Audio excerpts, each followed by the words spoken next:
What if Russian Prince Alexander Nevsky's brilliant strategy, luring heavily armored knights onto thin ice that would shatter beneath them, is nothing more than a captivating legend? What if not a single knight actually drowned, and the battle itself was won through an entirely different, far more brutal and cynical method? This isn't just a myth. It's a masterful cover-up, meticulously orchestrated to obscure the core truth. The battle on the ice wasn't a story of tactical triumph over a foreign enemy. It's a political thriller about a secret conspiracy, where Prince Alexander struck a blow not only against the knights, but also against his own people. I invite you to become an accomplice in this investigation, to join me in unraveling one of Russian history's most fiercely guarded mysteries and discover what truly happened on the ice of Lake Peipus on April 5th, 1242. Let's pause time for a moment. It's April 5th, and a pre-dawn gloom hangs heavy over the frozen lake. Take a deep breath.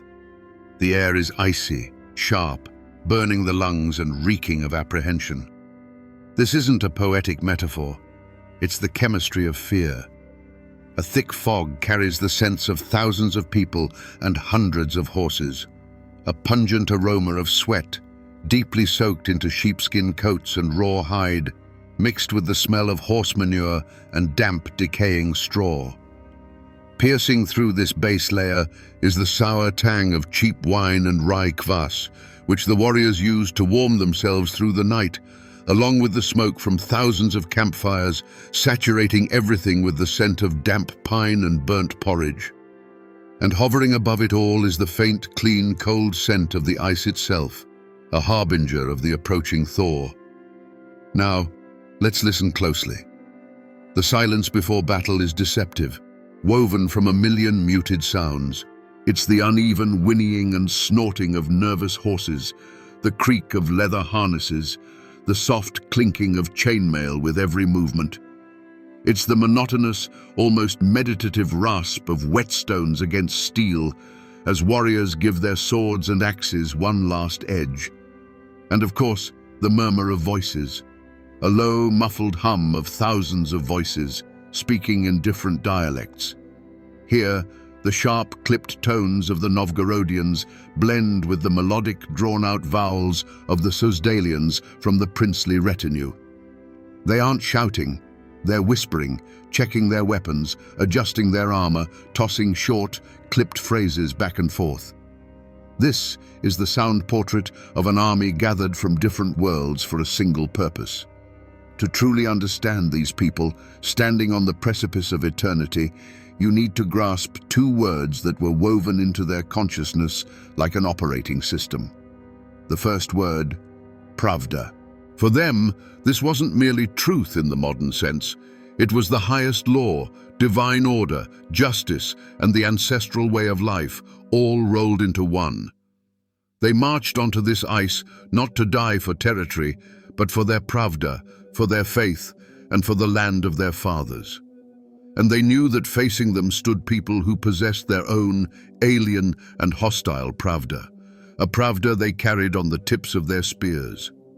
The battle wasn't merely a clash of armies, but a collision of two universes. The second key word, especially for the Novgorodian contingent of the army, was volnost. And again, this wasn't our modern concept of freedom. Novgorodian volnost was an utterly concrete, hard-won and blood-paid right for the city to determine its own destiny. The right to trade with whomever it pleased, the right to administer its own justice, and most importantly, the right to invite and expel princes. For Novgorod, a prince wasn't a divinely appointed ruler, but a hired military commander, a security manager employed to solve a specific military problem. And this gave rise to constant, simmering tension between the prince and the boyar elite.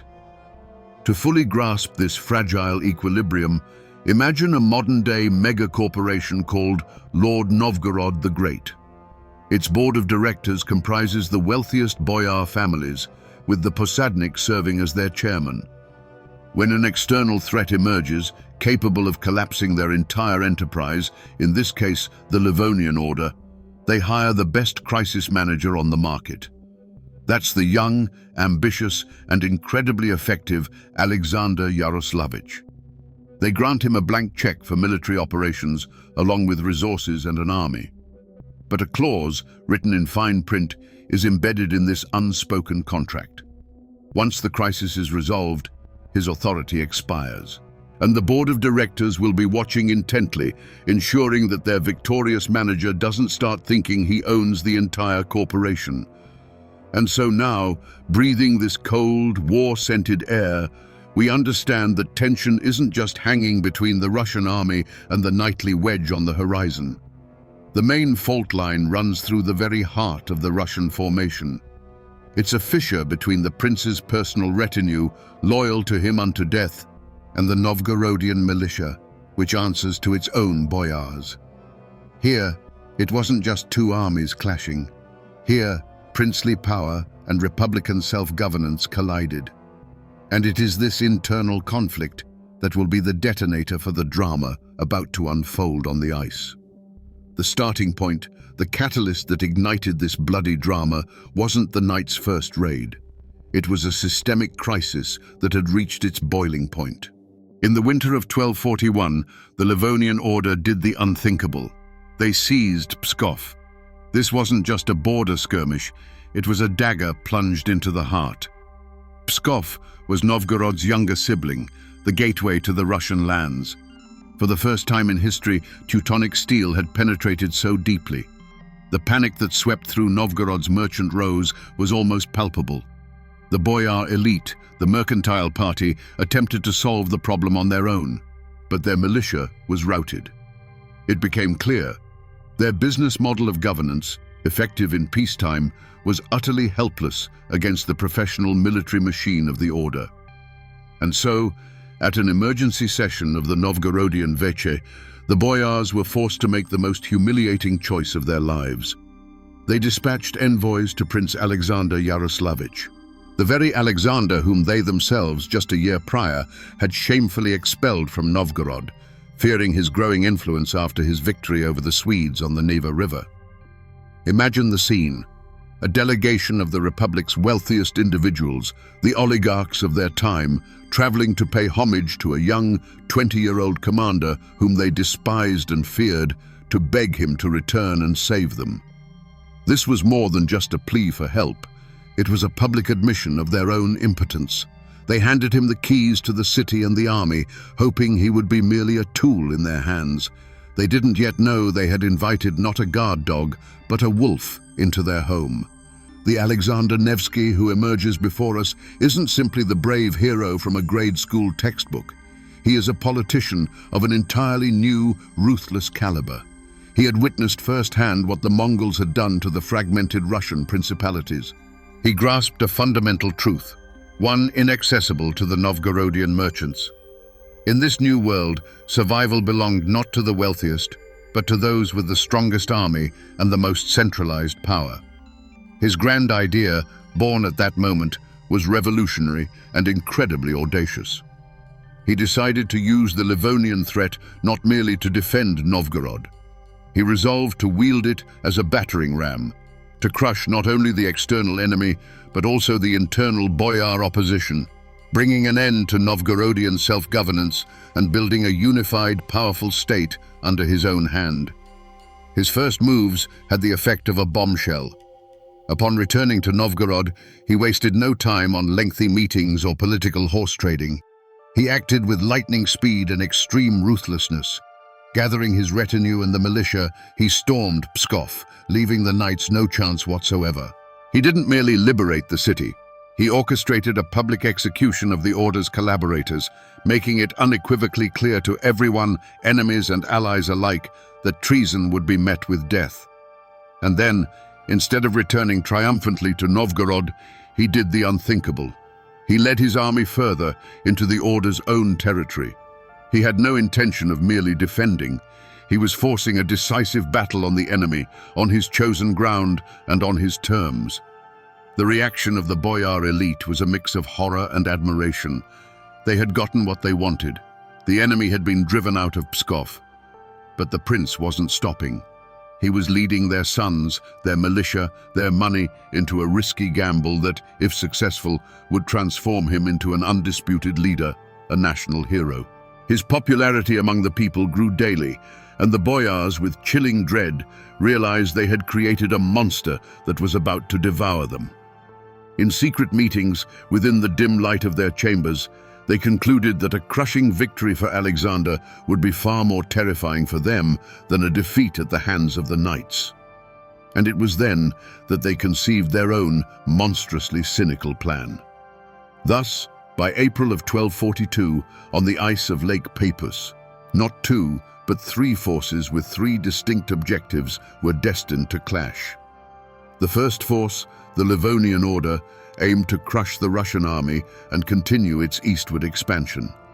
The second, Prince Alexander, needed not just a victory, but a total annihilation of the enemy that would render him politically invulnerable. And the third, hidden force, the Novgorodian Boyar conspirators. Their goal was the most complex: to engineer a bloody slaughter in which both the knights and the princely retinue would weaken each other as much as possible, thereby allowing the mercantile party to retain its power and self-governance. A game was commencing, one in which most of the pieces on the board were unaware they were being blindly used. It was a game where more than the outcome of a single battle hung in the balance. The future of the entire Russian northwest was at stake.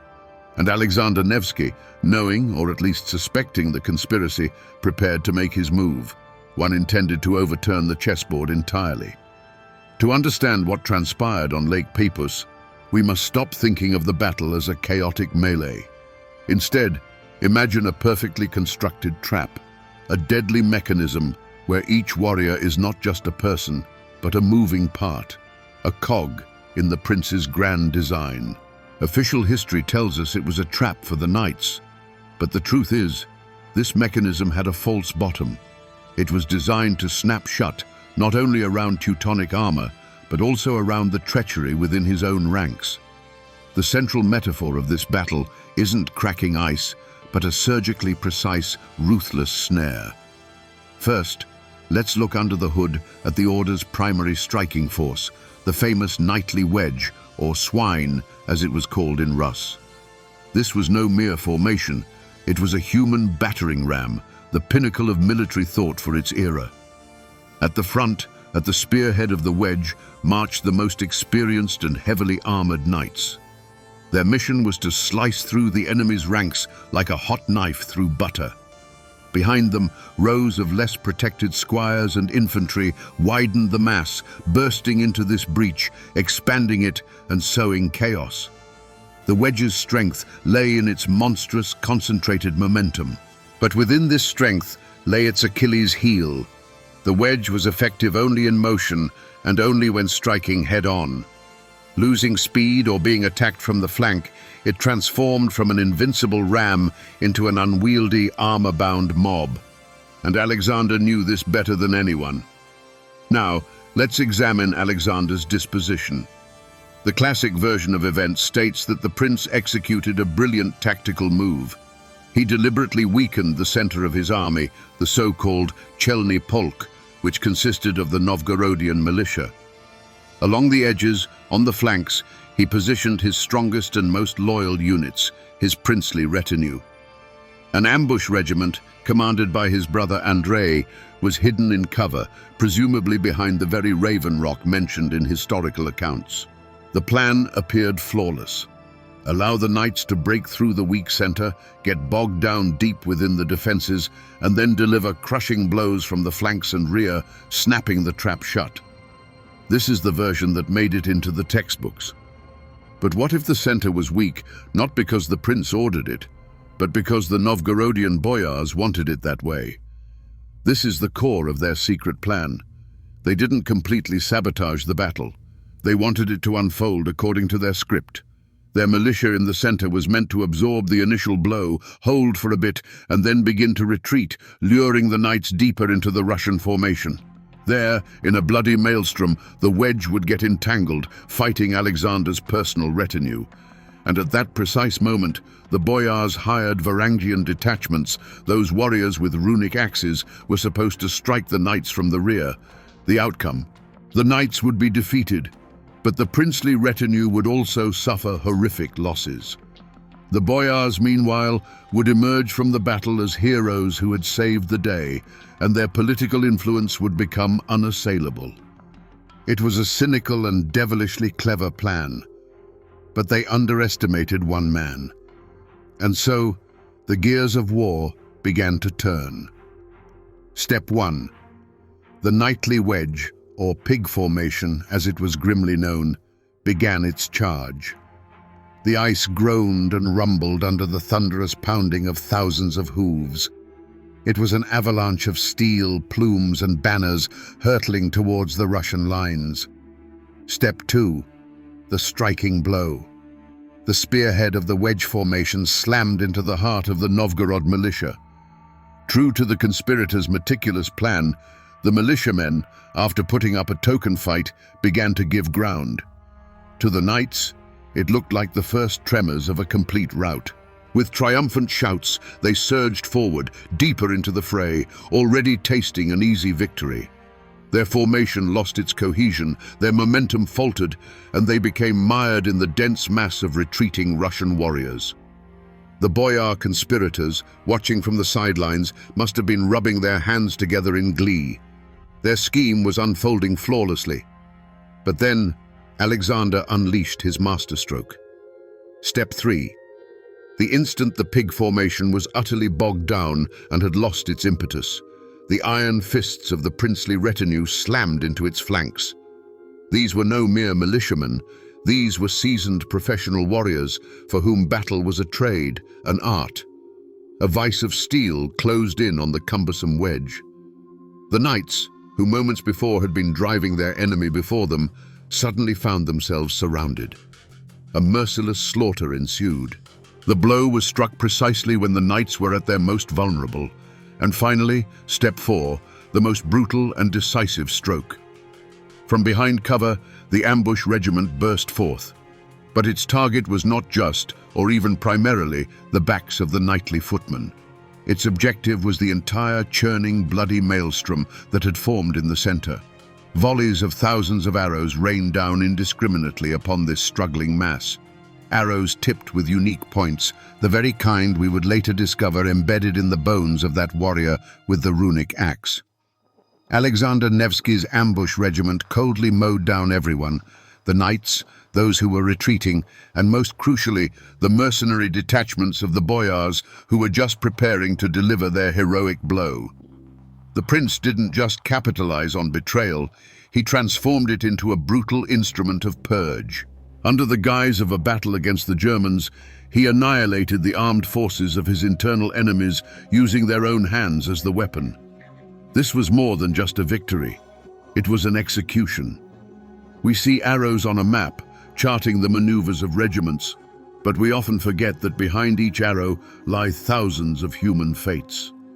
Let us now gaze upon this battle through the eyes of a simple warrior from the Suzdal regiment, fiercely loyal to Alexander.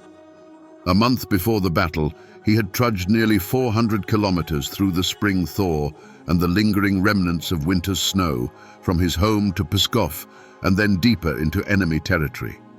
The combined weight of his chainmail, helmet, shield and weapons, a crushing 20 kilograms of dead steel, was a burden he bore every single day of that arduous campaign. He slept on the cold ground, subsisted on meager porridge, and dreamed not so much of glory as of a share in the spoils that would allow him to feed his family. He stood on that ice not because he fully grasped the prince's grand design, but because he trusted his commander and knew he was being led toward victory. His world was simple. There was an enemy, there was an order, and there was the hope of survival. Alexander's genius could never have been fully realized without the unsung heroes whose names history has largely forgotten. Consider, for instance, the prince's scouts and trackers, whom he sent ahead days before the battle. Their mission was not merely to locate the enemy. They had to find the perfect stage for a play that had already been meticulously scripted. They found it. a vast expanse of ice, firm enough to support the Russian infantry, yet flanked by marshy, reed-choked banks that would deny the knights any room to maneuver. And most importantly, they discovered Raven's Stone itself, a natural sanctuary, a rock formation, or a towering hill along the shore, behind which an entire regiment could be concealed. These nameless individuals, who trekked dozens of kilometers through enemy territory, risking their lives every minute, were the true architects of victory. They laid the groundwork for the ultimate trap. Yet, the linchpin of the entire strategy, without whom the whole plan would have crumbled, was a man who stood in Alexander's shadow, his younger brother, Prince Andrei Yaroslavich. It was Andrei who was entrusted with the most terrifying and crucial task, commanding the ambush regiment. This meant it was Andrei who gave the order to strike, an order that would indiscriminately churn knights and Novgorod traitors into a bloody maelstrom. He was not merely an executor, he was an accomplice in this brutal design. Imagine the psychological toll on this man.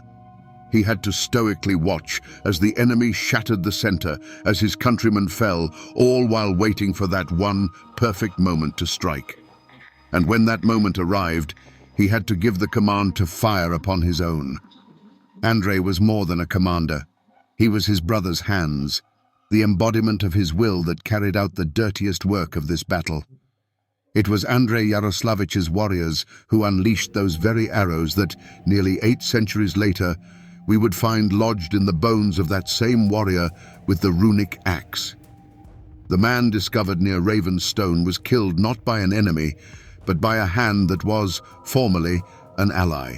Andrei was the one who executed the judgment passed on the Novgorod conspirators by his elder brother. His regiment became an instrument not only of military victory, but also of political cleansing. Now, let us descend to the most mundane level and examine a striking detail that explains so much. The full kit of a single Teutonic knight, a warhorse in armor, plate armor, helmet, sword and spear, cost an absolute fortune. At the prices of that era, this was equivalent to the cost of 45 cows, or the annual income of a small village. A knight on the battlefield was not merely a warrior, he was a walking investment. This is precisely why they relied so heavily on their head-on, ramming charge. It minimized the risks to their costly assets. They were convinced they would sweep aside a rabble of poorly armed barbarians without even scratching their armor. A Russian warrior, or druzhinik, was equipped more simply, but no less effectively. Chainmail, a conical helmet, and a sword or axe. His gear, too, was expensive, but incomparably cheaper than a knight's. And the Novgorod militiamen, who formed the very center destined to bear the brunt of the attack, often went into battle clad, at best, in a quilted tegilai jacket, armed with a spear and a simple axe. This economic chasm was mirrored in the psychology of combat. For a knight, defeat was tantamount to bankruptcy.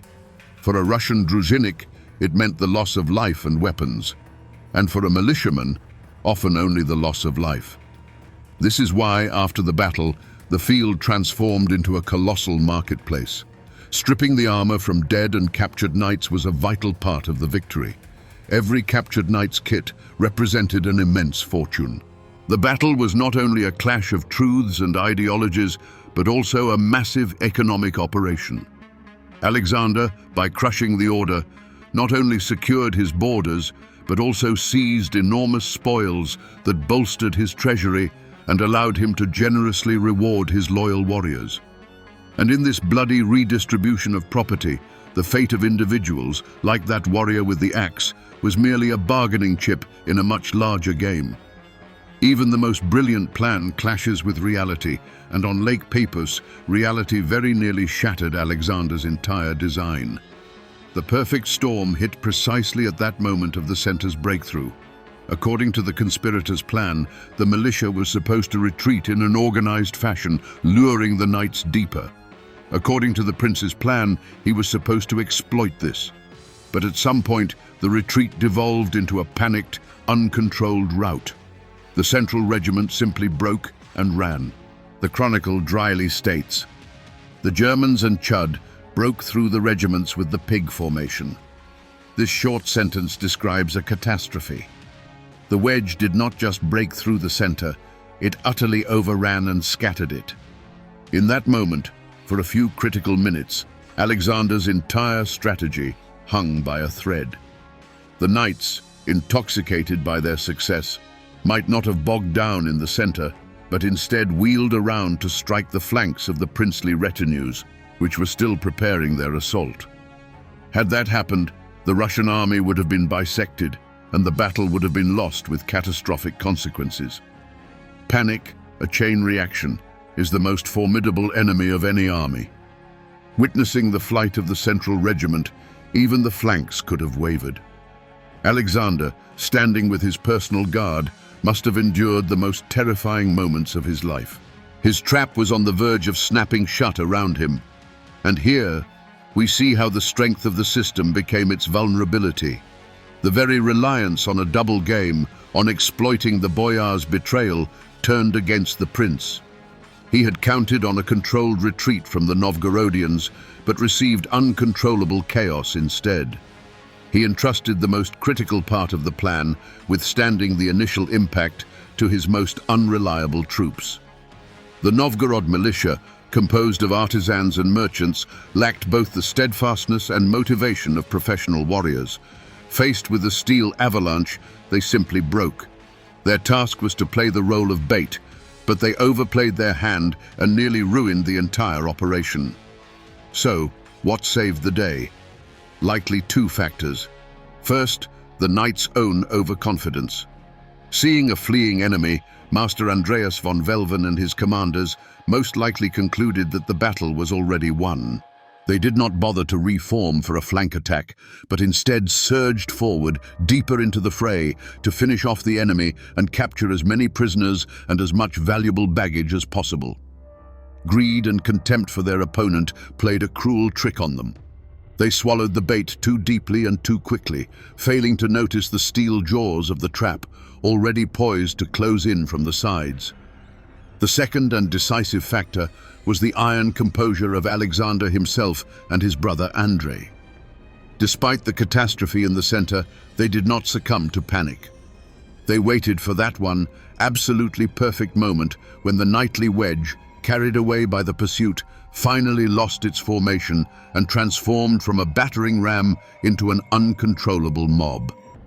It was at this precise instant, when the knights were certain of their victory, that they were struck from the flanks and from ambush. The blow was so unexpected and furious that it instantly changed the entire dynamic of the battle. The euphoria of victory was replaced by the terror of encirclement. It was this moment of the central regiment's panicked flight and the subsequent devastating counterattack that later gave birth to the legend of the cracking ice. For the surviving Novgorodians, who had fled in terror only to later see the knights shattered, it appeared as a genuine miracle, divine intervention. They could not admit that they had been saved by the steadfastness of the princely retinue whom they had betrayed.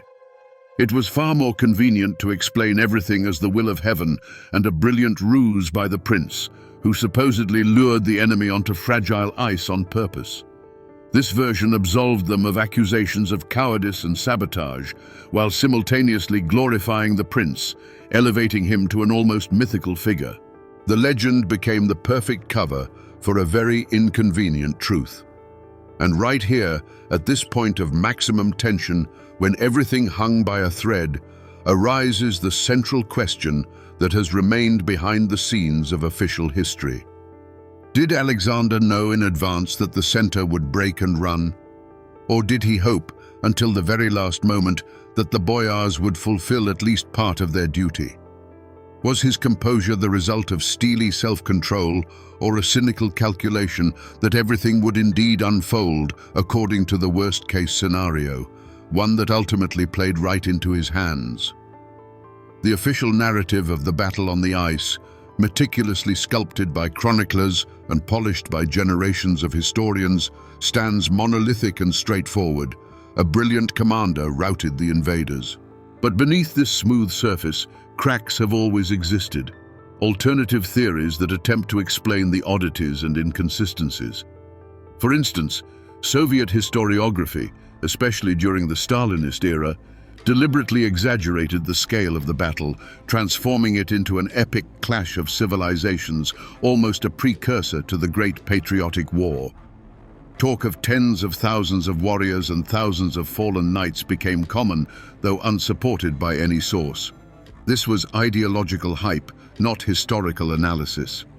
Conversely, some Western and modern Russian skeptical historians have fallen into the opposite extreme. Relying on the Livonian rhymed chronicle, which mentions only 20 killed and 6 captured knights, they declare that the battle on the ice was no more than an insignificant border skirmish inflated by Russian propaganda. The truth, as is often the case, lies somewhere in the middle. The chronicle only refers to full-fledged knight brothers, the Order's elite. It does not count the squires, sergeants, and local mercenaries, who were far more numerous and constituted the bulk of the casualties. The battle was not colossal, but it was certainly no mere skirmish. It was a decisive engagement that broke the Order's offensive momentum. But let us momentarily set aside the casualty count and examine the financial undercurrents of these events. Warfare in the Middle Ages was, first and foremost, a very expensive business. The entire eastward expansion of the Livonian Order was financed not only by the Pope, but also by the powerful economic alliance of Northern Europe, the Hanseatic League. For the Hanseatic merchants, the capture of Novgorod and Pskov was the primary objective. This would have meant gaining complete control over the route from the Varangians to the Greeks, over the trade in furs, wax, and timber, the crude oil of its day. The Order was, in essence, the armed wing of this commercial corporation, its private military company dispatched for a hostile takeover of a competitor. It was precisely for this reason that the Novgorodian Boyars, themselves deeply enmeshed in this global trade network, found themselves caught in an agonizing bind. On one hand, the Livonian Order posed a mortal threat to them. On the other, they were loath to completely sever their lucrative trade ties with the Hanseatic League. Their scheme, to weaken both the Order and the Prince, was a desperate gambit to preserve the status quo, to remain an independent player in this vast marketplace. They were playing a dangerous double game, juggling 2 boards at once, and ultimately, this duplicity proved to be their undoing. Alexander, for his part, grasped this intricate economic machinery with crystal clarity. His victory was far more than a mere defense of Russian lands. It delivered a devastating blow to the economic interests of both the Hanseatic League and the Order. He didn't just uphold independence, he secured Novgorod's standing as a pivotal player in international commerce. Now, let's circle back to the symbolism. Every move Alexander made in this campaign was not merely a military maneuver, it was a resounding political manifesto. The storming of Pskov and the public execution of traitors sent a stark message across all Russian lands. I tolerate no treason. I am the unifier of territories, and I am the avenging sword. Leading his army into foreign, order-controlled territory was a bold display of strength and a decisive rejection of defensive tactics. He was telling his enemies, "I won't wait for you on my home turf. I will come to you." This was a language everyone in the 13th century understood. But the most potent symbolic act of all was the very location of the battle itself. Why, specifically, ice? Chronicles speak of a tactical design, yet there's a deeper, almost mystical layer to it. Ice, a volatile element, a liminal state between solid ground and liquid water. It was the perfect stage for a battle where fate itself hung in the balance, where the familiar world could shatter at any given moment. By choosing ice, Alexander, perhaps intuitively or consciously, appealed to higher powers. It was as if he was saying, "Let nature itself, let the very will of God, decide whose truth prevails."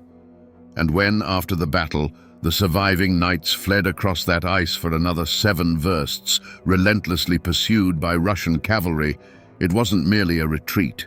It was a symbolic act of complete and utter humiliation. They were being chased across the very element they had hoped to claim victory upon. God had turned his back on them. Their truth had proven to be a lie. And now, having explored the tactical genius, the economic undercurrents, the internal conspiracy, and the human drama, all the scattered fragments of the mosaic begin to coalesce into a single, astonishing picture. We have the canonical version of the ice cracking, a beautiful, heroic tale, yet one unsupported by a single enemy source. We have a shocking archaeological find, a warrior with a Novgorodian axe and a Boyar mercenary rune, felled by the arrows of his own side. We have a peculiar phrase from the chronicles about the Novgorodian retreat. And we have the cynical yet logical scheme of the Boyar elite, who feared the prince's growing power more than defeat at the hands of the order. The picture comes into sharp focus, revealing itself to be both simpler and more terrifying than any legend. Let's be frank, the true enigma of the battle on the ice isn't whether the ice cracked or not. That detail, which has taken center stage, is in fact secondary. It was a brilliantly crafted smokescreen, a masterful diversion that has worked for 8 centuries. The legend of the ice was needed to conceal an inconvenient truth, to mask the true scale and cynicism of what transpired.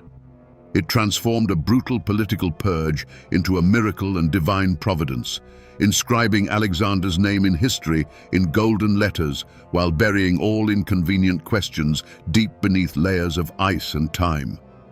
Equally untenable is the theory of a minor skirmish. The battle's consequences, the order's complete renunciation of claims to Russian lands and decades of peace, eloquently attest to a blow of devastating force. So, what's the real secret behind the phenomenon of Alexander Nevsky on Lake Peipus? He wasn't just a brilliant commander who won a single battle. His genius lay elsewhere. He was a political predator of the highest order, a master at leveraging others' weaknesses and plans for his own ends. He viewed the Novgorodian Boyars' betrayal not as a threat, but as an invaluable resource. He saw in their conspiracy not a danger to himself, but a unique opportunity to solve 2 of the most critical problems of his life with one decisive strike. He decided to play their game, but by his own, far more ruthless rules. His plan was diabolically simple and devastatingly effective. He didn't expose the conspiracy before the battle. He didn't accuse the Boyars and instigate political infighting. That would have led to a fractured army and guaranteed defeat. Instead, he allowed their plan to unfold. He placed their unreliable militia in the center, knowing they would falter. He permitted them to begin their tactical retreat, which quickly devolved into a panicked flight. He allowed the betrayal to play out in full view of everyone, transforming a clandestine political scheme into an overt military crime, an act of cowardice and desertion from the battlefield. Only at the moment when the Boyars' guilt became glaringly obvious and undeniable did he unleash the second phase of his plan.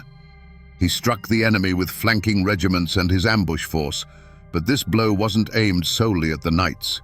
It targeted the entire chaotic mess that had formed in the center. His warriors cut and shot indiscriminately at Germans, at the fleeing militiamen, and most crucially, at the very Boyar mercenary detachments that formed the armed fist of the conspiracy. He used the battle with an external enemy as the perfect cover for the total liquidation of an internal foe. In the end, Alexander Nevsky achieved not 1, but 2 victories in a single day. The first victory was military. He crushed the finest forces of the Livonian order, securing the northwestern borders of Rus for decades. The second victory was political, and it was far more significant to him. He physically annihilated the armed opposition and morally destroyed the conspiring Boyars themselves. After such a rout, where their cowardice and treason were evident to all, they could no longer raise their heads. The prince returned to Novgorod not merely as a victor. He returned as the undisputed master of the situation, his power now resting not on agreements with merchants, but on the steel of his retinue and the boundless adoration of a people saved from invaders. And now we grasp the true magnitude of this event.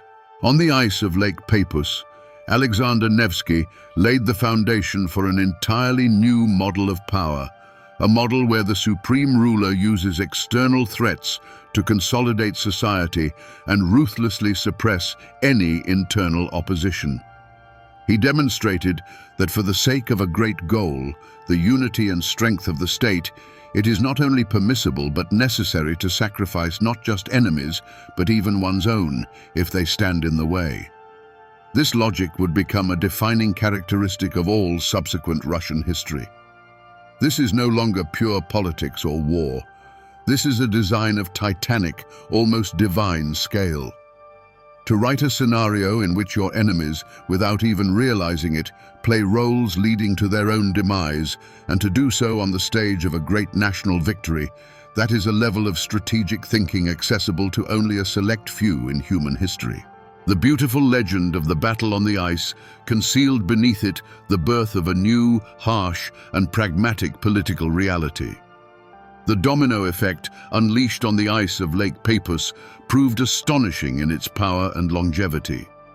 The first domino to fall was the Livonian order itself.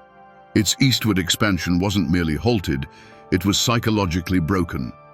For decades, Russia's northwestern border became a zone of relative tranquility.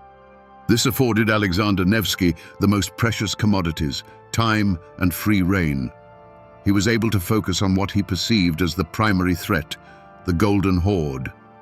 And here, he made a historic choice that would shape Russia's destiny for centuries to come: fierce armed resistance against the West, coupled with pragmatic, humiliating cooperation with the East.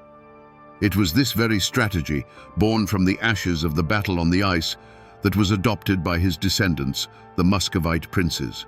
Using the Khan's Yarlik, a charter of authority, as a tool, they would gather Russian lands, suppress rivals, and build the centralized state Alexander had envisioned. Without the victory on Lake Peipus, he would have lacked the political capital to implement this complex and controversial policy. We live in a world permeated by the legacy of this battle, often without even realizing it. When we picture the battle on the ice, we don't see real 13th century warriors. We see frames from Sergei Eisenstein's brilliant film, Alexander Nevsky. It was Eisenstein in 1938 who crafted that canonical, almost iconic image of the battle that endures in our collective memory. The ominous horned helmets of the knights, the bright faces of the Russian warriors, and of course, Sergei Prokofiev's masterful music, which became the sonic signature of the event. We don't hear the sounds of actual combat. We hear the cantata "Arise, Russian people." What's more, the famous phrase attributed to the prince, "Whoever comes to us with a sword will perish by the sword," was never actually uttered by him. It's a line from the film's screenplay, written by Pyotr Pavlenko. Yet, it so perfectly captured the nerve of the national self-consciousness that it became an integral part of the myth, transforming into an unofficial motto for Russian foreign policy. This cinematic aphorism proved stronger and more enduring than thousands of historical documents. We still think in categories created not by chroniclers, but by cinematographers. But the most astonishing aspect is the paradox of Alexander Nevsky's legacy. The original idea, as we've uncovered, involved ruthless pragmatism, using an external enemy to destroy an internal one and consolidate power. It was a complex, cynical, and highly effective political technology. However, over time, this multi-dimensional figure was polished and transformed into a flat icon, one that each era used for its own purposes. For the Russian Empire, he was the holy, righteous prince, a defender of orthodoxy against Latin heresy. For Stalin's Soviet Union, he became a brilliant commander, a patriot who repelled German invaders, a direct and unambiguous reference to the looming war with the Third Reich. The religious aspect was almost entirely stripped away, replaced by state patriotism. In modern Russia, his image is once again in demand as a symbol of a strong leader defending the country's sovereignty in the face of Western pressure. And in this series of transformations, something remarkable happened. The most important and most inconvenient part of his legacy, the alliance with the Horde, was either forgotten or shamefully pushed to the background. The man who brutally suppressed anti-Horde uprisings in his own cities, who personally traveled to Sarai on the Volga to bow before the Khan, was transformed in popular memory into an uncompromising champion of Russian independence. The pragmatist who chose the lesser of two evils became an idealist. Thus, the beautiful legend of victory over an external enemy almost completely swallowed the complex and tragic truth about the price of that victory and the alliance with another, more terrifying foe. What, it might seem, could be more distant from us than a frozen 13th century lake where armored men hacked each other with axes? Yet, look closely, and the ice of Lake Peipus transforms into a mirror, reflecting our present-day challenges with chilling clarity. The modern world, much like Rus in Alexander's time, is torn between several centers of power. It faces external challenges demanding unity while simultaneously being corroded by internal conflicts where the economic interests of elites clash with matters of national security. The scenery has changed, but the fundamental drama remains the same. Alexander Nevsky wasn't simply faced with the choice of whether or not to wage war. His choice was far more terrifying and complex. To the west, there was a comprehensible, ideologically alien, yet predictable enemy in the form of the Order. To the east, an all-crushing, unfathomable force in the guise of the Horde, which didn't seek to change your faith. It merely demanded your money and your submission. And at home, his own internal fifth column in the form of the Boyar oligarchy, ready to make deals with anyone to preserve their profits and their autonomy. In this situation, he had to decide who was his primary adversary and who was a temporary tactical ally. This is precisely the question that dozens of nations grapple with even today. And this is where the story of the battle on the ice offers us one crucial, utterly non-trivial lesson that isn't found in textbooks. It's not about patriotism or military tactics. It's a lesson about the nature of power and the focus of attention. We're accustomed to thinking that history is made on battlefields where armies clash and banners wave. But the battle on the ice proves that this is merely the visible surface, a noisy theater for the public. The profound takeaway is this: true war is almost never waged where it seems. The most perilous foe isn't the one who openly declares their animosity and charges head-on. The most dangerous adversary is the one who stands behind your back, speaks the right words, but pursues their own agenda. And the highest art of statesmanship isn't merely about defeating an external enemy. It lies in surgically leveraging that external threat to neutralize an internal adversary. Alexander Nevsky transformed the venom of betrayal into a tonic for strengthening his own power. He triumphed not because he was the superior warrior, but because he was the savvier politician, one who truly grasped where the principal front actually lay. This compels us to view contemporary conflicts through an entirely different lens. We observe sanctions, trade wars, localized skirmishes. Yet, Alexander Nevsky's lesson teaches us to pose the pertinent questions. What internal problem is one side or another resolving by initiating or sustaining an external conflict? Who truly benefits, even in the event of military defeat? Which internal opponents will be eliminated under the guise of combating an external foe? Herein lies the inspiring, if somewhat cynical, conclusion of this narrative. History doesn't provide us with ready-made answers or simplistic recipes. It offers something far more invaluable. It teaches us to ask the right questions and to perceive the hidden mechanisms behind grand pronouncements. The story of the battle on the ice imparts a singular truth. To comprehend who wins a war, one must first discern what war is actually being fought. Let's make an intellectual effort and divest the knights of the Livonian order of the grotesque horned helmets Eisenstein invented for them. Let's discard the caricatured image of faceless dog knights. Who were they truly? They were a martial monastic corporation, the elite of the Catholic world on its eastern frontiers. In their own eyes, they were not invaders, but missionaries, bringing the light of the true faith to savage pagans and wayward schismatics, as they labeled the Orthodox Christians. Their truth was no less potent or sincere. They were expanding the borders of the civilized Christian world, constructing stone castles, introducing their laws, and believing they were saving souls.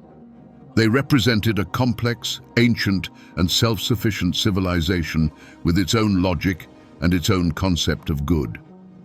Now, let's consider the Rus' army through their eyes. Imagine a German commander standing on the dawn-lit ice. He sees before him not the disciplined ranks of a professional army, but an immense, motley, clamoring throng. Yes, in the vanguard stand princely retainers, their armor and weaponry commanding respect. But behind them, thousands of peasants in sheepskin coats and padded brigandines, armed with spears, poleaxes, and simple axes. This is no army in his understanding. This is a peasant militia, a barbarian horde. For a knight whose life is bound by strict statutes and discipline, this chaos appears as a sure sign of weakness. He sees not a fighting force, but prey. The cultural shock for the knights commenced the moment the battle deviated from their rules of engagement. The entire European martial tradition of that era was predicated on the concept of chivalric honor, on direct and open confrontation. When their wedge formation struck the center of the Rus' army, and that center, after a brief struggle, simply fled, it confirmed the German knight's worst fears. These were not warriors, but cowards. He could not have imagined that this was part of an intricate scheme. In his worldview, one simply did not wage war like this. This was savagery, barbarism, a violation of all written and unwritten laws of warfare. A fleeing enemy was an enemy to be pursued and annihilated. And so they surged forward, blinded by contempt and the promise of an easy victory. And here, we witness the tragedy of their predictability. The Order's strength lay in its monolithic structure, in its tactics perfected to automaticity. The heavy knightly wedge was the ideal instrument for breaching defenses on open terrain. It was designed to pierce, crush, and press onward, and they employed it always and everywhere because it worked. This finely tuned war machine was their greatest asset. But it was precisely this asset that became the cause of their downfall. They were too powerful, too confident in their superiority and their singular tactical maneuver. Alexander offered them precisely the battle they were trained for. He arrayed his infantry before them on the open ice, a perfect target for their pig formation. He was, in essence, saying, "I will play by your rules." And they, without a second thought, made the move he anticipated. Their traditionalism, their adherence to doctrine, their belief in the one true way of warfare transformed from a strength into a fatal weakness. They could not conceive that an enemy might sacrifice its center, that it might use retreat as a tactical ploy, that it might think asymmetrically. They were unprepared not for the strength of Rus' arms, but for a type of thinking entirely new to them. Their ordered, hierarchical, feudal world collided with something fluid, cunning, and inscrutable. They were routed not because they were weaker, but because they were too conventional. Their predictability became Alexander's primary weapon. He didn't dismantle their system. He simply pushed the buttons he knew they would press themselves and allowed their own strength to drive them into a trap. Great victories always carry a price, and the cost of the triumph on Lake Peipus was paid not solely in Teutonic blood. The most complex and morally ambiguous decision Alexander made was not a tactical maneuver. It was the cold-blooded choice to sacrifice hundreds of his own people for a higher political objective. He consciously allowed the knights to breach and savage the center, which consisted of the Novgorod militia.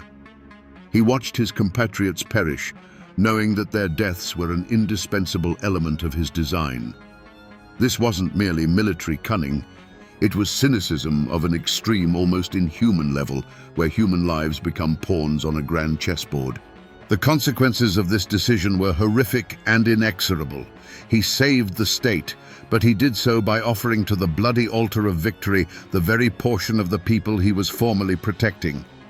Let us attempt to peer into the inner world of this 22-year-old man. What turmoil gripped the soul of the prince who stood before his army, knowing that traitors were among his ranks, and that in a few hours he would command the destruction of both them and those who stood alongside them. This burden of knowledge must have been unbearable. He spoke words of unity and defense of the homeland, but in his mind, the relentless mechanism of a political surgeon preparing to amputate an infected part of the organism was already at work. This constant tension, this solitude at the summit, when you cannot even trust your closest allies, must have changed him. The young, idealistic victor on the Neva died somewhere on the path to Lake Peipus. In his place was born a tough, pragmatic, and utterly ruthless statesman for whom the end justified any means, even the most dreadful. He forever absorbed the cardinal lesson of power. If you wish to survive and triumph, you must be prepared to strike first, and that blow must be lethal.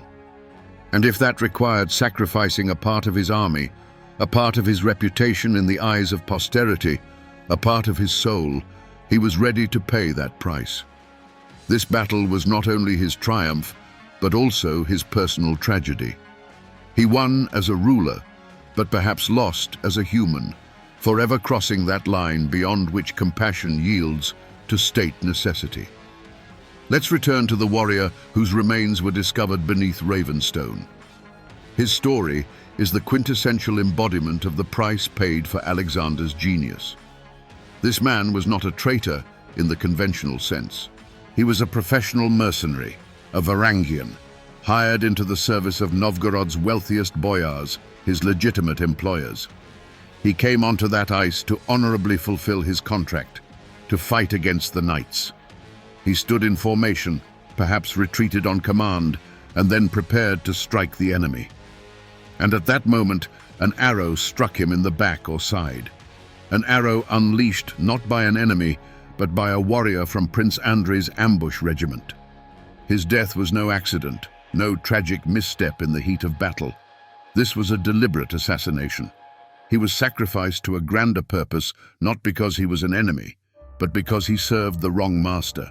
He symbolized the very boyar liberty that military might beyond the prince's control, which Alexander sought to eradicate. By eliminating him and his comrades, the prince wasn't just striking at the knights. He was uprooting the very possibility of armed resistance to his authority in Novgorod.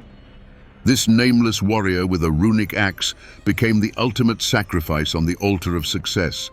The pawn unhesitatingly swept from the board to declare checkmate against all his foes, both external and internal.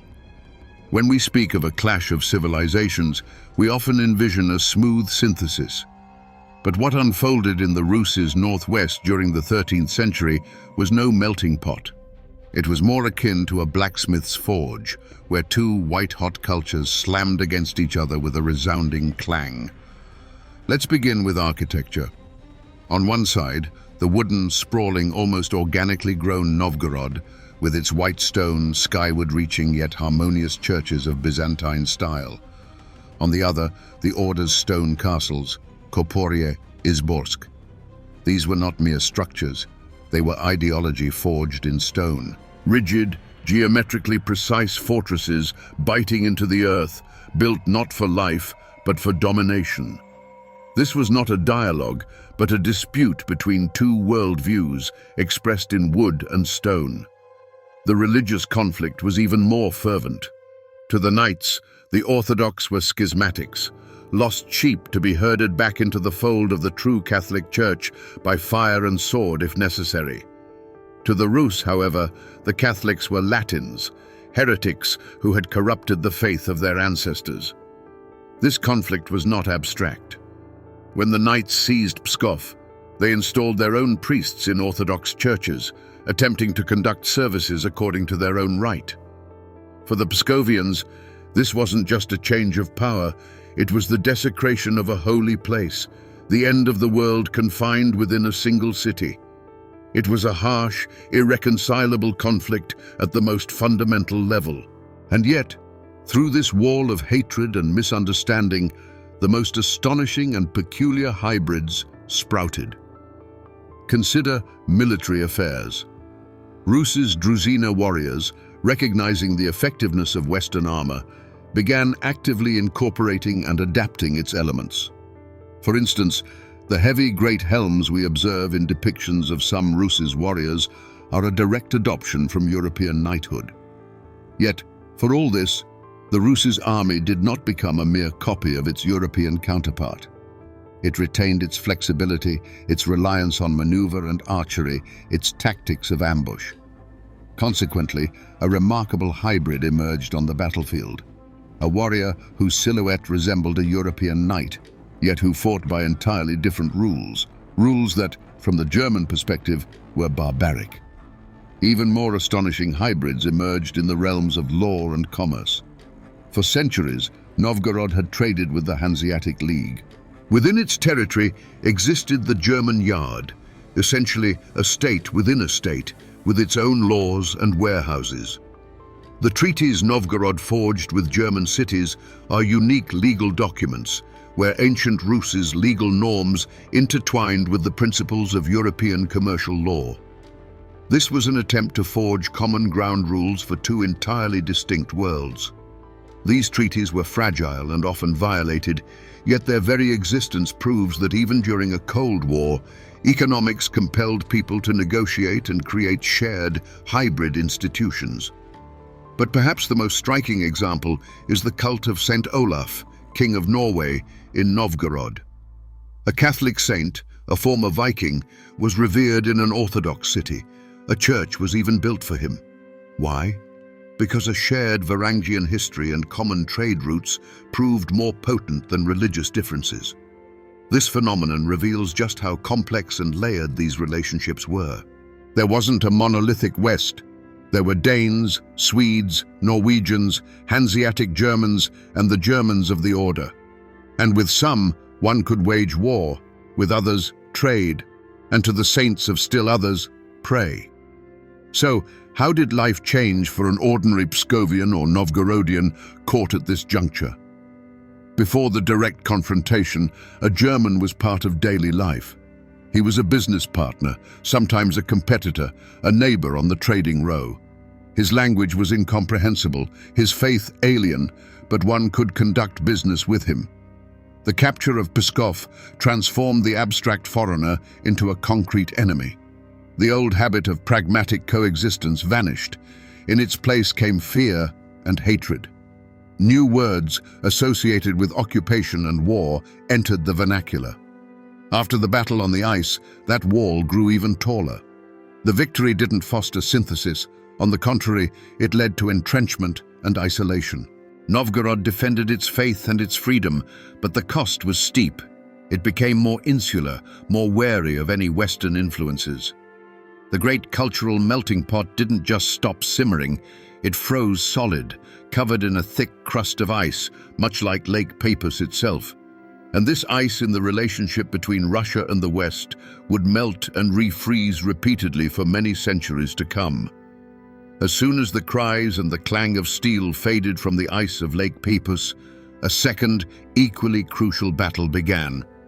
This was a war for the narrative, a battle for history itself.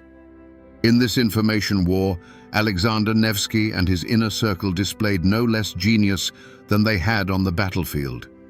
They didn't merely win a battle, they immediately set about crafting a myth designed to enshrine their victory in the popular consciousness for centuries and completely obscure any inconvenient truths.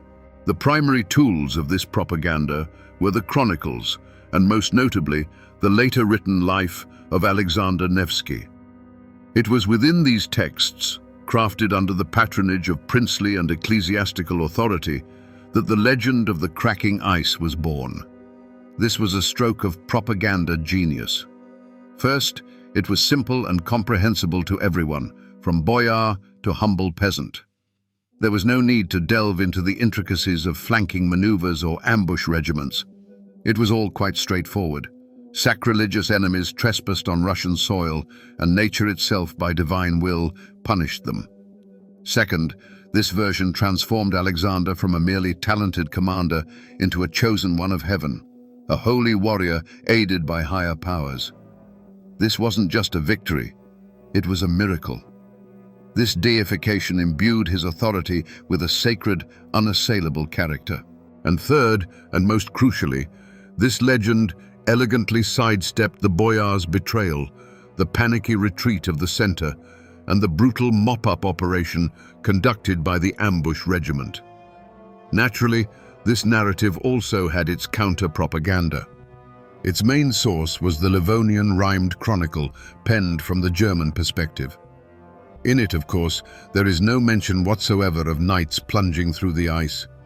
The defeat is explained quite differently, by the Russians' numerical superiority and unfavorable terrain. The chronicle attempts to downplay the scale of the catastrophe, mentioning only 20 slain brother knights.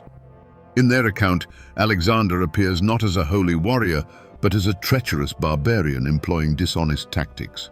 This text served as a smear campaign, aimed at an internal audience and the Order's sponsors in Europe, designed to justify the defeat and solicit fresh resources for the fight against the schismatics.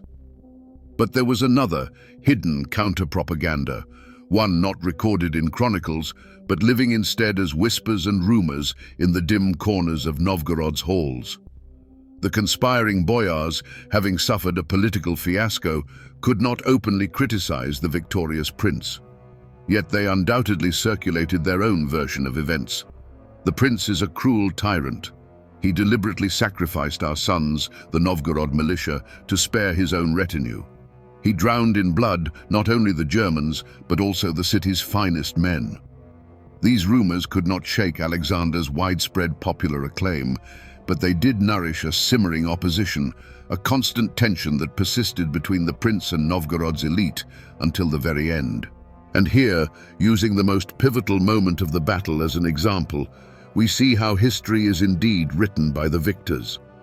The official version, that of the Life, proclaims, "And there was a great slaughter, and the sound of breaking spears, and the clang of swords, as if the frozen sea had moved, and the ice could not be seen, for it was covered with blood. And then the knights fell through the ice." This is a heroic epic. Now, let's reconstruct the events based on accounts from the losing side and archaeological findings. The Livonian Chronicle states, "The banners of the Brother Knights were already inside the archers' detachment, where the Brother Knights were surrounded. Not a word about ice." And near Voronikamen, we find a warrior from the Boyar mercenaries, killed by arrows from Alexander's own ambush regiment. The real picture looks like this: a bloody, chaotic melee in the center where everyone was intertwined, and the cold-blooded massacre of that crowd by the ambush regiment. Victory was achieved not by a miracle, but by brutal and pragmatic calculation. The legend of the ice is a brilliant information operation that replaced an unsightly political truth with a beautiful religious myth. And this myth proved so powerful that it endured for centuries. The victory on Lake Peipus should have marked the birth of a new, free, and strong Rus. It seemed that the initial goal, the defense of the land and faith, had been brilliantly achieved. But precisely at this moment of triumph, Alexander Nevsky faced a choice that became the true point of no return, the moment when a grand idea was irreversibly distorted. He clearly saw what others did not. The defeated order was merely a localized problem. To the east, the sun was rising on an entirely different, far more terrifying empire, the Golden Horde. And his fateful decision was not to fight it or to merely submit to it. His choice ran much deeper.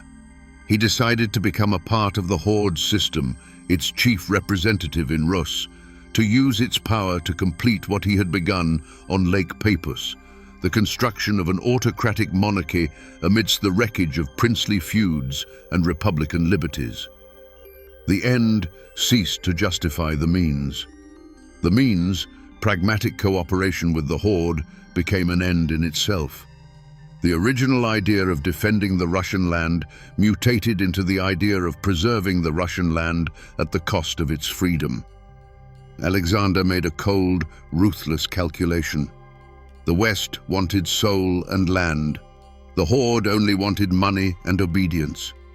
He chose to preserve the soul, abandoning the body to desecration. This was a choice that didn't just divide the elite, it fractured the very idea of Russia's future. This internal schism was most vividly demonstrated in the tragedy of two brothers. On one side was Alexander, who embraced the new, pragmatic reality. On the other, his younger brother, Andrei Yaroslavich, the very man who commanded the ambush regiment on Lake Peipus. For Andrei, the victory over the Knights was proof that Russia could and should fight for its independence against all enemies, both in the West and in the East. He remained true to the original heroic ideal. Andrei forged an alliance with another great westernizer of that era, Danilo of Galicia, and refused to go pay homage to the Horde. He personified the path Russians could have taken, a path of resistance and a struggle for complete independence. Alexander saw this not as valor, but as a mortal threat. He saw that open resistance to the Horde would lead to a new, even more terrible invasion that would destroy everything. And he struck. He went to the Horde himself and, in essence, denounced his own brother, presenting his actions as a rebellion threatening stability. He used the might of the Horde as a tool to eliminate the last serious political rival, who also happened to be his own brother, his comrade in arms. The conflict between two former allies reached its boiling point. One chose the path of the pragmatist preserver, the other the path of the self-sacrificing hero. A symbolic act marking this definitive break was the so-called Novgorodian host of 1252. This was a punitive expedition sent by the Khan at Alexander's request to pacify Andrei. Imagine this apocalyptic image. Tatar cavalry, guided by a Russian princely denunciation, storming into the lands of Vladimir Suzdal Rus and beginning to burn towns, plunder and kill. The very lands Alexander had sworn to protect were given over by him to devastation. This was a moment of absolute betrayal of the founding vision. The defender of the Russian heartland transformed into the very one who summoned punitive forces upon it. The vanquisher of German knights became an executor of the Mongol Khan's will. In the fire and blood of Novgorodian's host, not only towns and villages burned. In it, the very possibility of an alternative path of development for Rus was consumed. The heroic ideal of resistance was drowned in blood by the hands of the very man who had once been its chief symbol. Andrei was defeated and fled to Sweden. Alexander received the patent of authority for the Grand Princedom from the Khan and became the supreme ruler of northeastern Rus. His political triumph was complete. But the price of this triumph was terrible. Freedom was exchanged for stability and honor for power. The sword, raised on Lake Peipus to defend Rus, was now turned against Rus itself in the name of that very same goal. The great paradox had come full circle. The ramifications of the events of 1242 and 1252 were more than merely political. This was a tectonic shift that altered the very fabric of Russian society. The primary beneficiaries in this new reality were not the cities or the common people, but the prince and his service nobility. A new elite replaced the old, not the wealthy, independent Novgorod Boyars, whose power rested on trade and land, but a different kind of elite. These were the princely retinues, boyars and gentry, whose prosperity, land and very lives now hinged entirely on loyalty to one man, the Grand Prince. The concept of service, not to a city, not to a republic, but to a specific sovereign, became the foundation of the new social pyramid. The losers, meanwhile, were all proponents of the old liberties, not only Novgorod and Pskov, but also other independent princes. Andrei Yaroslavich's path became a terrible lesson for everyone. Any resistance to the central authority, buttressed by the Horde's might, would be mercilessly crushed. The economy that emerged from these ashes was one of mere survival, built upon the bones of the old freedom. After Nevryu's host and the final establishment of the Horde's yoke, the country's main financial flow diverted not to the west through Novgorod's trade routes, but to the east in the form of a humiliating yet mandatory tribute, the Vykhod, or tribute, to Sarai. Alexander Nevsky, having received the patent of authority for the Grand Princedom, essentially became the supreme tax collector of this tribute for the Khan. This granted him monstrous power. Now, he could not only punish the disobedient with the force of his retinue, but also incite Horde detachments against them, or simply strangle them economically by redistributing the burden of the tribute. The enormous resources that once fueled independent cities now went toward paying for their own security and buttressing the single center of power, the Grand Prince's court.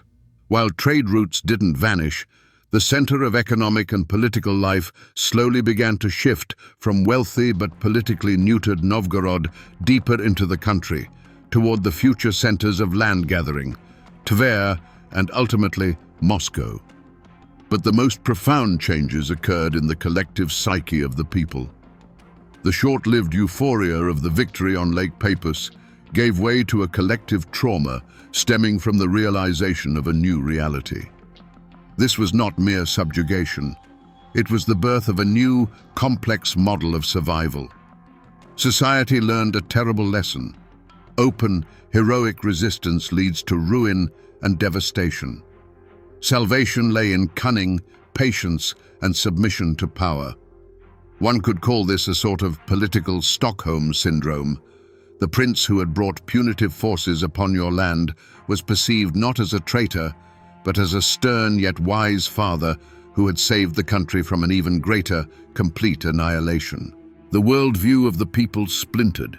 A deep, tragic duality emerged. In the external world, one had to bow before the Horde's baskaks, pay tribute, and endure humiliations. In the internal world, one preserved the orthodox faith, language, and hope for future liberation. This constant necessity to live a double life, to say one thing and think another, to adapt in order to survive, became deeply ingrained in the national subconscious. The image of the ideal ruler also changed. The heroic warrior, charging ahead, gave way to the ruler-manager, the cunning diplomat who might be cruel and cynical, but who gathered lands and maintained order. Thus, a new psychology of power and people was born. The psychology of a besieged fortress, where survival is prioritized over freedom and order over honor. Behind Alexander Nevsky's titanic decisions lay more than just political intuition. They were underpinned by a powerful, though not always articulated, philosophical foundation. The central idea that guided all his actions after the battle on the ice was not the concept of enlightened monarchy or the gathering of lands. His philosophy was a doctrine of the lesser evil, cold as the ice of Lake Peipus. He was one of the first in Russian history to grasp and accept a terrifying truth. In a world surrounded on all sides by predators, idealism is a luxury that leads to death. The choice was not between good and evil, but between swift annihilation and prolonged, humiliating survival. And like a surgeon, he chose amputation to save the entire organism. He was willing to sacrifice freedom, honor, and even a part of his people to preserve the most important things, faith, and the very possibility of a future for Rus. The intellectual powerhouse, the grey eminence who helped frame this harsh pragmatism in a palatable ideological form, was Metropolitan Kirill III of Kiev and all Rus. He was a figure whose political gravity rivaled that of the prince himself. It was Kirill who, most likely, formulated the theological justification Alexander needed for his alliance with the Golden Horde. The logic was impeccable and ruthless.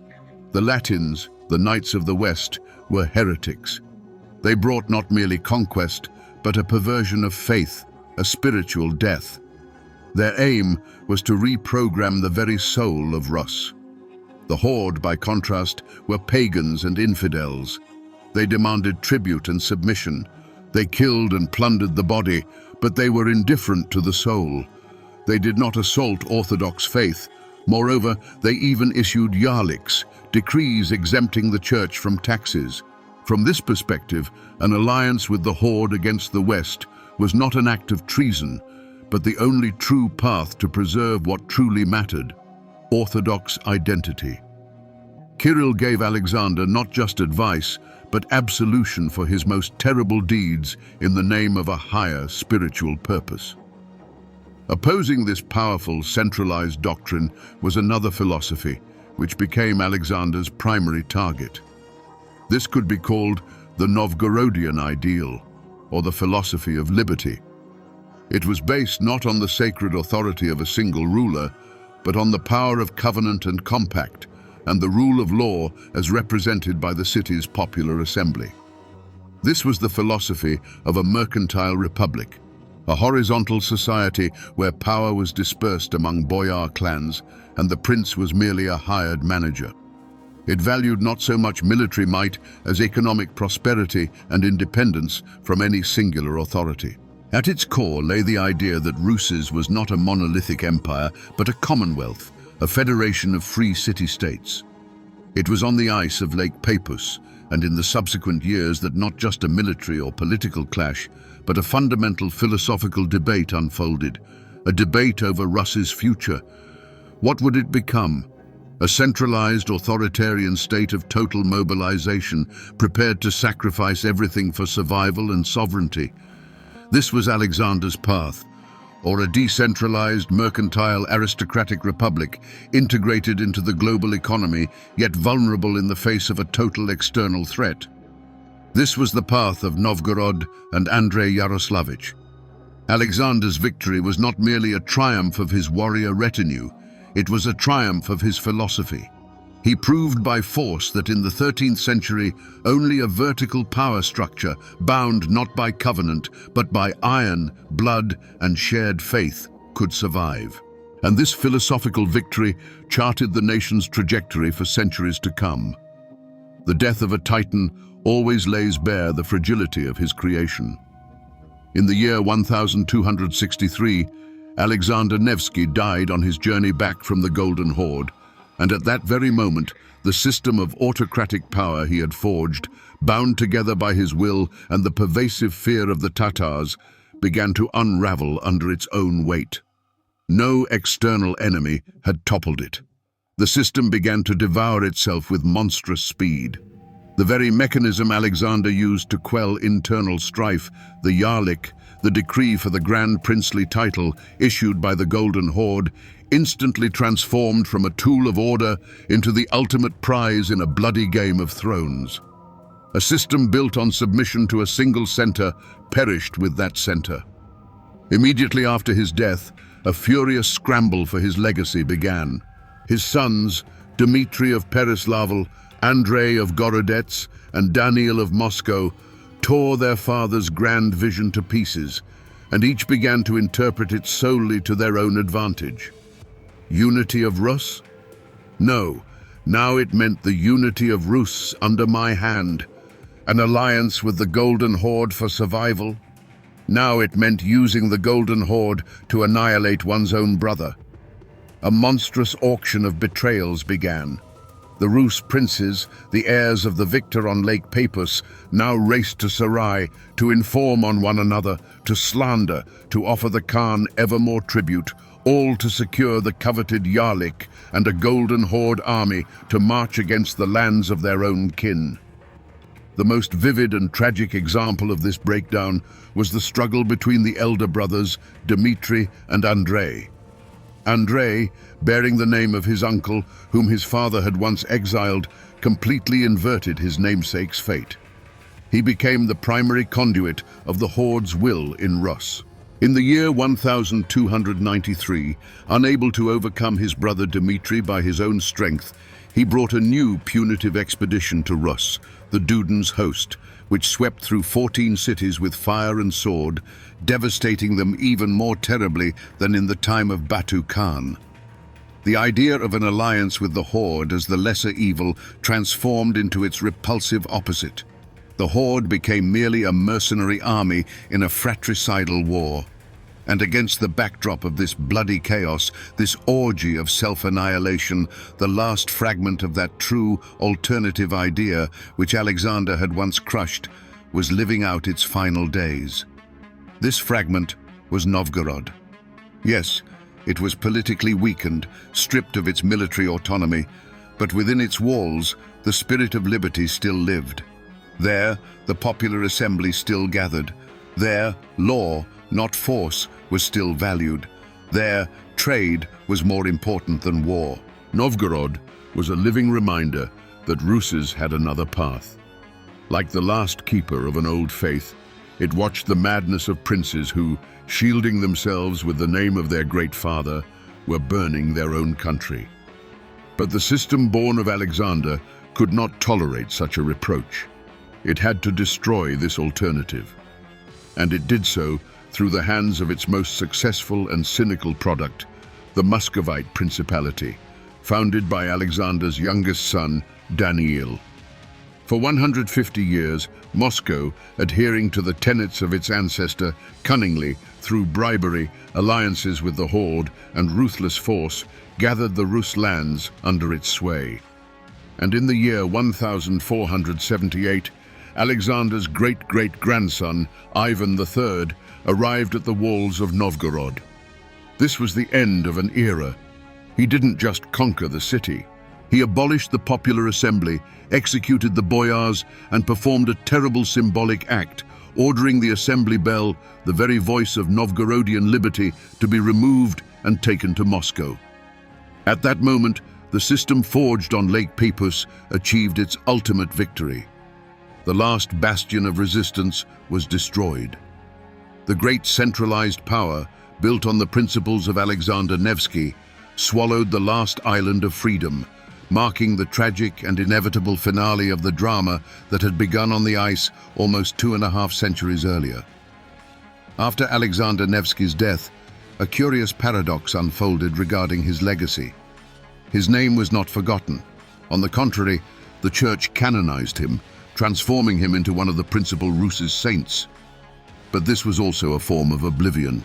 Behind the icon of the holy, pious prince, the meek monk and defender of the faith, the real Alexander Yaroslavich was buried for centuries.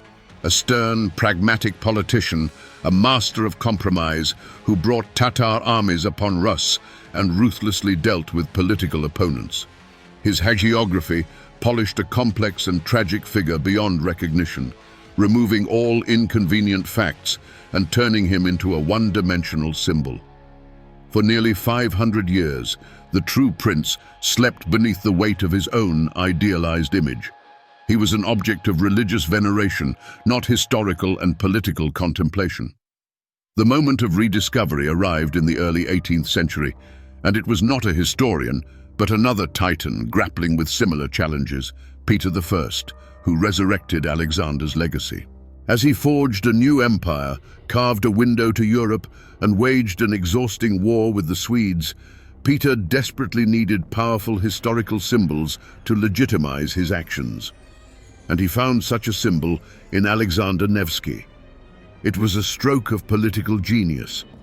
In the year 1724, with unprecedented solemnity, Peter relocated the Holy Prince's relics from Vladimir to the new capital, St. Petersburg, founded on the very lands where Alexander had once defeated the Swedes. This was not a religious act, but a profoundly political one. Peter wasn't simply relocating a sacred relic. He was laying the ideological cornerstone for his new empire. He was, in essence, telling the world, St. Petersburg stands here by right. This land is steeped in the blood of our ancestors, and it is protected by our heavenly patron. The establishment of one of the empire's highest honors, the Order of St. Alexander Nevsky, definitively cemented this new status. The humble saint from Vladimir was posthumously rebooted and transformed into an imperial figure, a patron of the new capital, the army, and the state. But this rediscovery was also a grand misreading. Peter, a brilliant propagandist, plucked from Alexander's complex biography only what he needed at that moment. He seized upon Alexander's victory over the West, over the Swedes and Germans, because he himself was warring with the Swedes. He emphasized the image of the warrior statesman, a defender of borders. But he completely ignored, silenced, the second, far more significant and uncomfortable part of Alexander's legacy, his humiliating yet pragmatic alliance with the Golden Horde. In Peter's imperial myth, there was no room for a prince who bowed to the Khan and paid tribute. The empire could not have such an ancestor. The next great rediscovery and misreading occurred during the Stalinist era, on the eve of a new great war with Germany. In Sergei Eisenstein's brilliant film of 1938, the third iteration of Alexander Nevsky is born. From him, both religiosity and aristocratic bearing were completely expunged. He was no longer a saint or a prince consolidating an empire. He was almost a legendary hero, a popular leader, rousing ordinary peasants to a sacred war against Teutonic invaders. This new image was perfectly tailored to the needs of its time. Patriotism instead of faith, national spirit instead of imperial authority, and the famous phrase, "He who comes to us with a sword will perish by the sword," invented by the screenwriter, became the quintessential expression of this new, utterly simplified interpretation. Thus, the real man of the 13th century finally vanished, dissolving into his subsequent avatars. Each epoch did not attempt to understand him. It created its own Alexander Nevsky, who served as a mirror not for the past, but for its own fears, hopes, and political objectives. And so, having traversed 8 centuries through wars, myths, and rebirths, we return to where we began, the crack in the ice. But now we understand that it was not merely a crack in frozen water. It was a tectonic rift in the very foundation of civilization, a schism between two models for the future. And looking from the 21st century, we see with chilling astonishment that this rift has not gone away. It is still here, right beneath our feet. The problem of internal division, masked by an external threat with which everything began, was not resolved. It was elevated to the rank of a national principle of existence. Before 13th century Rus lay 2 paths. The first, the path of Novgorod, the path of a mercantile republic, of freedom, of covenants, of integration into the global economy. It was a path of wealth and risk, where independence might be sacrificed for prosperity. The second path, Alexander's path, the path of a rigid hierarchy, of mobilization, of survival at any cost. A path where prosperity and freedom are sacrificed for independence. Alexander not only chose the second path, he physically annihilated the very possibility of the first. He saved Russes from absorption by the West, but the price of that salvation was terrible. And here we confront the central, irresolvable paradox of this entire story. In their desperate struggle to preserve their unique identity, to maintain sovereignty from the West, Alexander Nevsky and his successors were compelled to adopt and perfect the political methods of their other, Eastern overlord, the Golden Horde. The pursuit of absolute order and survival inevitably spawned a system that, to maintain that order, demanded the constant suppression of internal freedom. To save the soul, the body had to be shackled. This system proved incredibly resilient. It enabled a fractured nation to coalesce, to prevail through innumerable conflicts, to forge a vast empire, and to weather the most catastrophic upheavals. Yet, for this enduring survival, it always demanded the same steep price: the surrender of alternatives, the abandonment of Novgorodian liberty, and the rejection of the idea that society could be anything more than a disciplined regiment standing in formation against an eternal threat. And today, as we survey the world, we find that this very choice, once forged on the ice of Lake Peipus, still confronts us. It echoes in every political debate, in every conversation about the future. What holds greater weight? Security or freedom? Order or progress? Sovereignty bought with internal submission, or openness fraught with the peril of losing ourselves? We still operate squarely within the framework of Alexander Nevsky's logic. And looking back at this entire long, bloody and momentous cycle, the central question emerges, one to which perhaps there is no answer and can be no answer. Is this rigid, authoritarian code, laid down on Lake Peipus and becoming the bedrock of the state, an ancestral wound that keeps us from moving forward? Or is it the only formula for survival in a merciless world, hard won over centuries and paid for with blood, to abandon which would be nothing less than an act of national suicide?